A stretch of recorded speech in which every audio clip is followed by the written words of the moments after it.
DGISI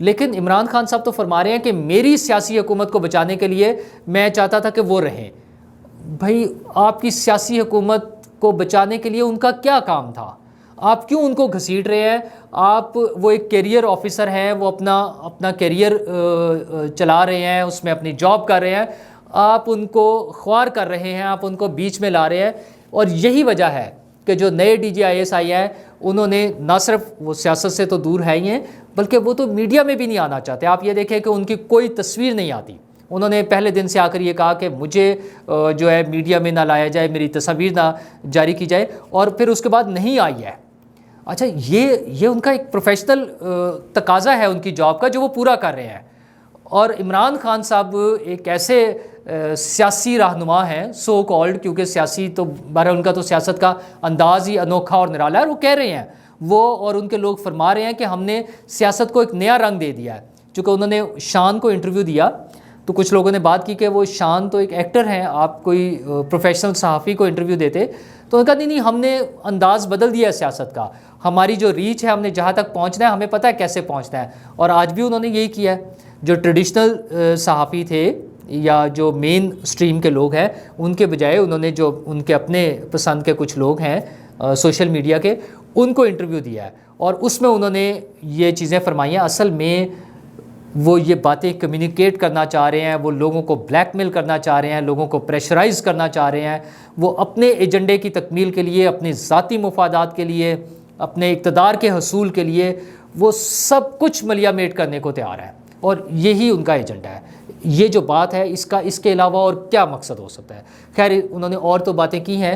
اس میں انہوں نے 2 شخصیات پہ الزام لگایا جو اس انٹرویو میں بھی, جب وہ صحافیوں سے ملے تھے تب بھی انہوں نے بات کی تھی, اور آج پھر انہوں نے بات کیا, جہانگیر ترین اور علیم خان.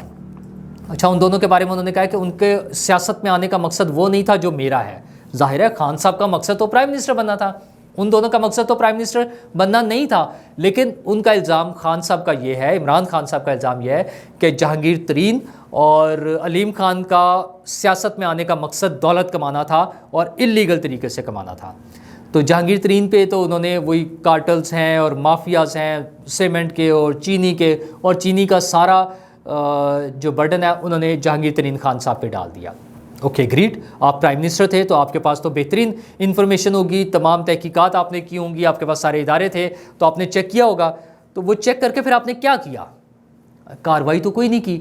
اور اس پہ حد یہ ہے کہ جب عمران خان صاحب پھنسے ہیں اس سیاسی گرداب میں, اس سیاسی بحران میں, اور ان کے خلاف عدم اعتماد کی تحریک آئی, تو ان کی ٹیمیں جا کر علیم خان صاحب اور جہانگیر ترین خان صاحب کے ترلے منتیں کر رہے تھے کہ مجھے مدد کریں, کسی طرح مجھے بچا لیں.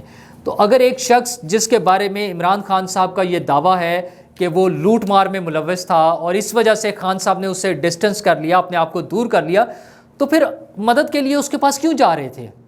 مطلب خان صاحب کی باتیں تضادات سے بھرپور ہیں.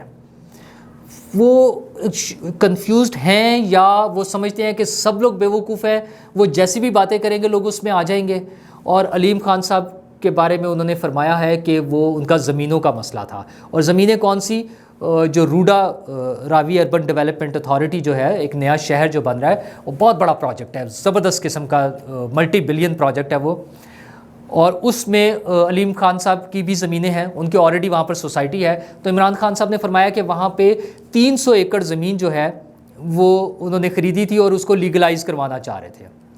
اچھا, اگر ہم کچھ وقت کے لیے یہ بات مان لیں کہ یہ عمران خان صاحب کی بات درست ہے, تو اس کا مطلب ہے عمران خان صاحب تو ان سے الگ ہو گئے تھے اور وہ اس وجہ سے انہیں پسند نہیں کر رہے تھے. لیکن کیا عمران خان صاحب نے اس وجہ سے ان کے خلاف کوئی کارروائی کی؟ ہرگز نہیں. بلکہ الٹ یہ ہے, اس سے بالکل الٹ بات یہ ہے جو انہوں نے صحافیوں سے ملاقات میں کہی. انہوں نے کہا کہ میں تو علیم خان کو وزیر اعلیٰ بنانا چاہتا تھا, تو جس دن میں یہ بنانے کا اناؤنسمنٹ کرنا چاہ رہا تھا اس دن رات کو اس کو گرفتار کروا دیا گیا. ایک تو ان کی حکومت میں آرڈرز کسی اور کے چلتے تھے, لوگوں کو مقدمات کوئی اور بناتا تھا, گرفتاریاں کوئی اور کرواتا تھا, اور وہ ایک کٹ پتلی تھے جس کو کوئی نچا رہا تھا. ان کے کنٹرول میں کچھ نہیں تھا, ان کے قابو میں کچھ نہیں تھا, ان کے ہاتھ میں کچھ نہیں تھا. ان کے دوستوں کو, جس کو وہ وزیر اعلیٰ بنوانا چاہ رہے تھے, اس کو کسی اور نے گرفتار کروا دیا. اچھا چلے, یہ بھی گزر گیا. پھر دوسری دفعہ وہ کرپشن کا پتہ چل چکا ہے خان صاحب کو، لیکن جب عدم اعتماد آ گئی تو یہ مارچ اپریل میں خان صاحب نے پھر فیصلہ کیا کہ وہ علیم خان کو وزیر اعلیٰ بنا دیں. تو اس وقت انہیں ٹی وی سے پتہ چلا. یہ شروع سے ہے. ان کی اہلیہ محترمہ کے حوالے سے بھی جب بات ہوئی تھی، انٹرویو آیا تو انہوں نے بتایا تھا کہ وہ ٹی وی سے مجھے پتہ چلتا ہے اور انہوں نے مجھے بتایا کہ یہ کام ہو گئے.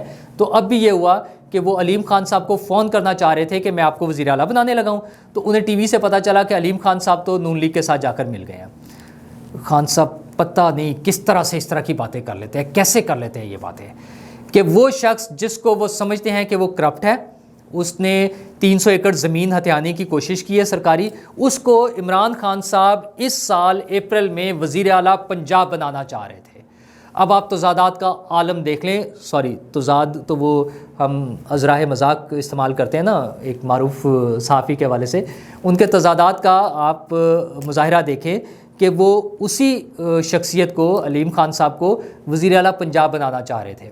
اچھا، علیم خان صاحب نے بھی اس کا جواب دیا. انہوں نے کہا میں تو 2010 سے ان کے ساتھ تھا، 2018 تک بھی ان کے ساتھ رہا، حکومت میں آنے کے بعد بھی شروع میں تو ان کے ساتھ ہی تھے. انہوں نے کہا میرے پاس 300 ایکڑ نہیں 3000 ایکڑ زمین ہے وہاں پر. خان صاحب تو یہ بات کر رہے ہیں. پھر چونکہ ان پر الزام یہ لگایا گیا کہ وہ زمین جو ہے گرین لینڈ تھی، یعنی وہ ایگریکلچر لینڈ تھی، اس کو شامل نہیں کیا جا سکتا ہاؤسنگ سوسائٹی میں. تو انہوں نے کہا اگر روڈا کی ساری زمین براؤن ہے جو کہ استعمال ہو سکتی ہے نئی سوسائٹی کے لیے اور کمرشل وینچرز کے لیے، تو میری زمین بھی وہیں پر ہے، وہ بھی استعمال ہو سکتی ہے، اور ان کی ہاؤسنگ سوسائٹی بھی اس سے پہلے سے موجود ہے. علیم خان صاحب کے بارے میں آپ کوئی بھی کیس بنا سکتے ہیں، ان کی کوئی بھی ارریگولیرٹیز پکڑنا چاہیں وہ کر لیں، لیکن یہ بات ان کی ٹھیک ہے ان کی سوسائٹی پہلے سے وہاں پر موجود ہے. اگر وہ انلیگل تھی تو اس 3.5 سال میں جب عمران خان صاحب کی حکومت تھی اس کے خلاف کارروائی کرتے اور اس کو بین کر دیتے اور علیم خان صاحب کو پکڑ کے اندر کر دیتے. لیکن خان صاحب نے ایسا کچھ نہیں کیا. کیوں؟ کیونکہ وہ تو ان کی اے ٹی ایم تھے، ان کے ذریعے تو انہیں پیسے مل رہے تھے، اور جو بندہ ایماندار ہے نا وہ پھر یہی کچھ ہونا ہے. اور اب اس کی چیزیں مزید بھی آ جانی ہیں سامنے. مزید سامنے کیا آنی ہے؟ ایک تو وہ ویڈیوز کی بات ہو رہی ہے، بڑا ہی شور مچا ہوا ہے اس کا. ویسے ہمارے دوست ہیں عمران شفقت صاحب، انہوں نے تو دعویٰ کر دیا کہ میں نے دیکھ بھی لی ہیں، اور پھر لوگ ان کے پیچھے پیچھے اب ان سے ڈھونڈتے پھر رہے ہیں اور وہ چھپتے پھر رہے ہیں کہ وہ بھائی وہ دکھائے ویڈیوز کہاں ہیں.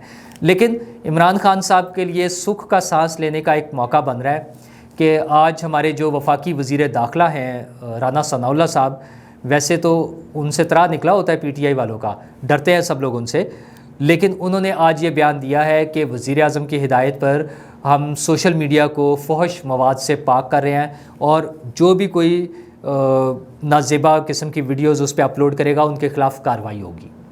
تو اب اس پہ 2 ایلیمنٹس ہو سکتے ہیں، 2 اسپیکٹس اس کے بنتے ہیں. وہ چاہتے ہیں کہ ایسی ویڈیوز نہ آئیں، اس کو روکنا چاہتے ہیں، جو کہ بہت اچھی بات ہے. ہم نے کل بھی بات کی تھی کہ حکومتوں کو ان چکروں میں نہیں پڑنا چاہیے، حکومت کو اپنی پرفارمنس دکھانی چاہیے. جس کام کے لیے آئے ہیں وہ اس کام کے لیے نہیں آئے کہ لوگوں کی ویڈیوز دکھاتے پھریں. یہ ویڈیوز کس نے بنائی ہوں گی اور یہ کس کے پاس ہوں گی؟ تو ان چکروں میں پڑنے کی ضرورت نہیں ہے، حکومت کو ان کاموں میں پڑنے کی ضرورت نہیں ہے.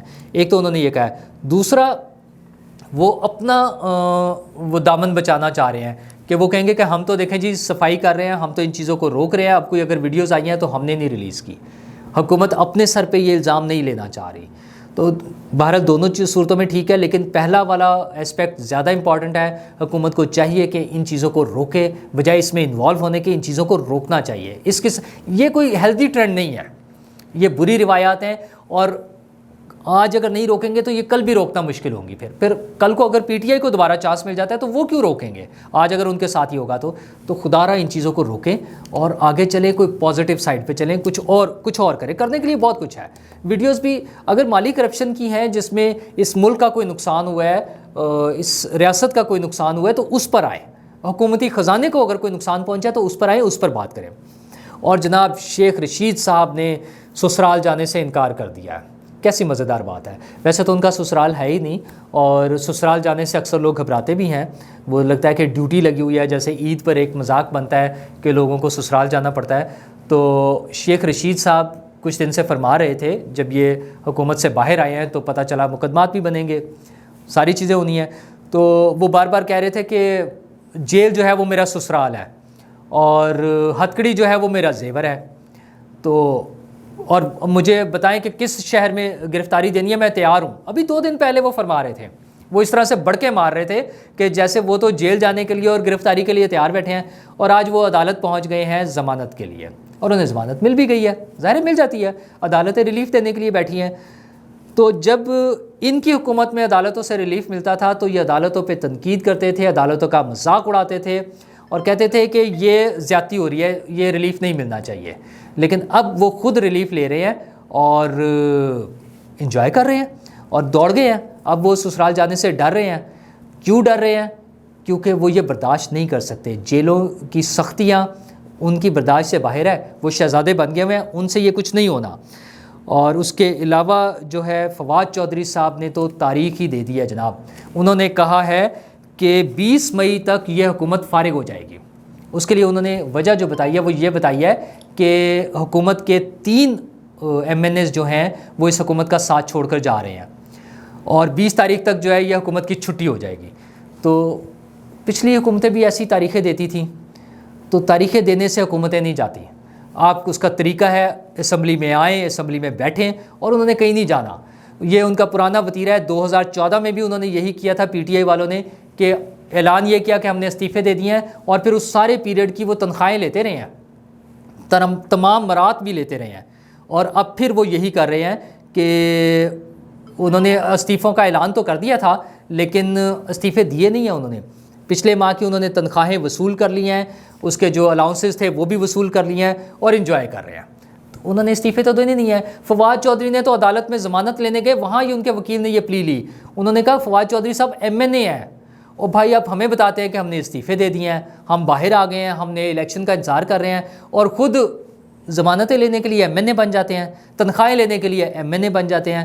تو یہ کب تک چلے گا؟ ادھر الیکشن کمیشن میں بھی کیسز چل رہے ہیں، فارن فنڈنگ کا بھی چل رہا تھا، اس کے علاوہ جو انہوں نے منحرف اراکین پہ نااہلی کا کیس بنایا ہے اس کی بھی آج ہیئرنگ ہوئی ہے، اور اس ہیئرنگ میں ظاہر ہے ان کے پاس چونکہ کچھ کہنے کو تو ہے نہیں، منحرف اراکین نے جواب دے دیا ہے، اور PTI کے وکیل اب ٹائم مانگ رہے ہیں۔ وہ کہہ رہے ہیں ہمیں ٹائم دے، جس پہ الیکشن کمشنر بھی حیران ہوئے ہیں۔ انہوں نے کہا ہمارا تو خیال تھا کہ منحرف اراکین ٹائم مانگیں گے، اور یہاں الٹی گنگا بہہ رہی ہے ہمیشہ کی طرح، چونکہ جب کوئی بیس لیس چیزیں ہوں گی تو بات کیا کریں گے؟ تو وہ عدالت میں ٹائم مانگ رہے ہیں، وہ کہہ رہے ہیں ہمیں اور ٹائم دیں، لیکن اب یہ سماعت چلے گی اور چند دنوں میں اس کا فیصلہ ہو جائے گا، اور مجھے نہیں لگتا کہ اس میں PTI کو کوئی فائدہ ہوگا، انہیں پھر مشکلات کا سامنا کرنا پڑے گا، ان کے لیے یہ آسان نہیں ہوگا۔ اور شہباز گل صاحب کی گاڑی کو کل حادثہ پیش آیا موٹر وے پر، انہوں نے وہ زخمی ہوئے ہیں، کچھ انہیں تھوڑی بہت چوٹ بھی لگی ہوگی، ظاہر ہے گاڑی الٹی تھی، کسی سے ٹکر ہوئی، وہ ایک اتفاقی حادثہ تھا۔ وہ جس گاڑی سے ان کی گاڑی ٹکرائی تھی اس کا ڈرائیور اور مالک پکڑے بھی گئے ہیں، ان کو تھانے میں بلا لیا گیا، لیکن کل تک تو شہباز گل صاحب بالکل ٹھیک تھے، بالکل ٹھیک ان دا سینس کہ وہ وہاں پر کھڑے پانی پی رہے تھے، ان کی ویڈیوز آئی، اور آج ان کی پٹیاں بن گئی ہیں اور ان سے چلا بھی نہیں جا رہا تھا، ان کو پکڑ کر چلایا جا رہا تھا۔ اور مجھے تو وہ یاد آ رہا تھا پنجاب اسمبلی والا سین، چودھری پرویز الہی صاحب والا، کہ ان کے بھی پٹیاں بن گئی تھیں، اور وہ خیر اسی پٹی سے جو ان کا فریکچر والا بازو تھا اسی سے تقریر فرما رہے تھے، اسی کو ہلا ہلا کر۔ تو خیر اچھا ہے، پولیٹیکل مائلیج لینی چاہیے، پوائنٹ سکورنگ کرنی چاہیے، لیکن کچھ چیزوں میں خیال بھی کر لینا چاہیے، ہر چیز میں ضروری نہیں ہوتا۔ یہ زندگی، موت، صحت، یہ ساری چیزیں تھوڑا سا اچھے طریقے سے بھی چلا جا سکتا ہے، لیکن شاید ہر چیز سمجھانا مشکل ہے۔ اور دوسری طرف حکومت کے سائڈ پر ہے کہ ڈالر حکومت سے قابو میں نہیں آ رہا۔ جو گزشتہ دور حکومت میں، یعنی ابھی جو عمران خان صاحب کی حکومت گزری ہے، اس بات پہ بہت تنقید ہوتی تھی کہ وہ ڈالر کو قابو نہیں کر پا رہے ہیں اور اس کی پرائس بڑھتی جا رہی ہے، روپی ڈی ویلیو ہو رہا ہے۔ لیکن اس حکومت میں بھی پہلے 2-4 دن تو ایسا لگا کہ چیزیں کچھ کنٹرول ہو رہی ہیں، لیکن اب پھر انٹر بینک میں بھی ڈالر جو ہے 186 پر چلا گیا ہے، 1 روپے کا مزید اضافہ ہوا ہے۔ اچھا، اس کے ساتھ تمام چیزوں کی پرائسز جو ہے نا جس طرح سے اوپر جاتی ہیں وہ سب کے سامنے ہیں۔ اور ابھی ریسنٹلی آج کی جو ہے گاڑیوں کی قیمتیں جس طرح سے بڑھی ہیں، ہونڈا نے اور ٹویوٹا نے اپنی گاڑیوں کی قیمتوں میں اچھا خاصا اضافہ کر دیا ہے۔ اچھا، یہ ہر عام آدمی کی بات ضرورت کی چیز نہیں ہے، بیسیکلی تو عام آدمی کو تو کھانے پینے کا مسائل ہے، بجلی کا بل ہے، پانی کا بل ہے، گیس کا بل ہے، پیٹرول ہے، اس طرح کی چیزوں کے مسائل ہیں، لیکن گاڑیاں بھی ظاہر ہے متوسط طبقے میں بھی، مڈل کلاس میں بھی انہوں نے بھی لینی ہوتی ہیں، تو اس کی قیمتیں جس طرح ہوش ربا اضافہ ہر دوسرے دن وہ کر دیتے ہیں، کس نے کنٹرول کرنا ہے؟ ان چیزوں کو حکومت نہیں مینیج کرنا ہے۔ جو ہمارے وزیر خزانہ صاحب ہیں وہ تو فرما دیتے ہیں کہ موٹر سائیکل والوں کو تو ہم کنسیڈر کریں گے کوئی سبسڈی دینے میں، گاڑیوں والوں کو پورا پے کرنا پڑے گا۔ ویل ایگریڈ، موٹر سائیکل والوں کو زیادہ ضرورت ہے، ان کو زیادہ کنسیڈر کریں، انہیں زیادہ ریلیف دیں، لیکن جو گاڑیوں والے ہیں وہ بھی تو آپ ہی کے شہری ہیں، وہ بھی تو پاکستانی ہیں، وہ بھی تو اپنی تنخواہ میں سے اپنے کاروبار میں سے ٹیکس دے رہے ہیں، اور یہ گاڑیاں مفت میں تو نہیں مل جاتی، ان کی پرائسز آپ دیکھیں۔ تو ان چیزوں کو مینیج کس نے کرنا ہے؟ یہ ڈالر کی ہر روز بڑھتی ہوئی پرائس کو مینیج کس نے کرنا ہے؟ پاکستانی روپے کی ویلیو کو مینٹین یا اسٹرینتھن کس نے کرنا ہے؟ حکومت نے کرنا ہے نا۔ وزیر اعظم صاحب کے بیانات اس حوالے سے آتے رہتے ہیں، لیکن اوور آل حکومت کو وزیر خزانہ سمیت اس پہ فوری توجہ دینے کی ضرورت ہے۔ ایک ایک پوائنٹ پر، ایک ایک چیز پر ہر روز کام کرنے کی ضرورت ہے۔ یہ جو قیمتیں بڑھ جاتی ہیں نا اس ڈالر کے چکر میں، پھر ہر چیز کی قیمت بڑھتی جاتی ہے، اور جس چیز کی قیمتیں بڑھ جاتی ہیں ان کی قیمتیں واپس نہیں آتی، وہ چاہے فیول کی ہیں، چاہے بجلی کی ہیں، چاہے ادویات کی ہیں، اور چاہے وہ کنسٹرکشن مٹیریل کی ہیں، ہر چیز کی قیمتیں بڑھ جاتی ہیں۔ تو یہ حکومت نے مینیج کرنا ہے۔ حکومت کا چیلنج صرف ایک ہے، صرف ایک چیلنج، عوام کو ریلیف دینا ہے، عوام کی بہتری کے لیے کام کرنا ہے۔ عوام کو یہ فیل ملنی چاہیے کہ یہ جو حکومت آئی ہے یہ ان کے لیے کام کر رہی ہے، تب کوئی چینج آئے گی، ادروائز تو پھر جھگڑے ہو جائیں گے۔ وہ جو ڈرا رہے ہیں نا، جھگڑے نہ صحیح، لیکن پھر اس حکومت کے لیے اپنے وجود کا کوئی جواز پیش کرنا مشکل ہو جائے گا۔ شکریہ۔